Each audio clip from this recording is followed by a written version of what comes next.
Hey everyone and welcome to the Workflow Details tutorial, your tool for managing workflows. Navigate to Workflows on the left bar, and press on the three dots of the workflow you would like to view, and click Details, or you could press the workflow name. This page provides access to essential details, editing tools, and control options for your workflows. You can edit the name of the workflow by clicking on the workflow name and typing your desired text. Workflows can be instant, scheduled, or automated, and their status can be on or off.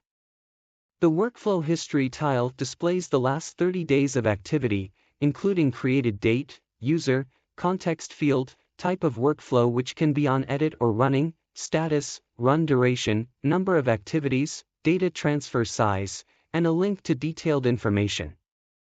To replace a connection within a workflow, click on the three dots next to the connection, select Replace Connection, choose a new connection from the drop-down list, and click Replace.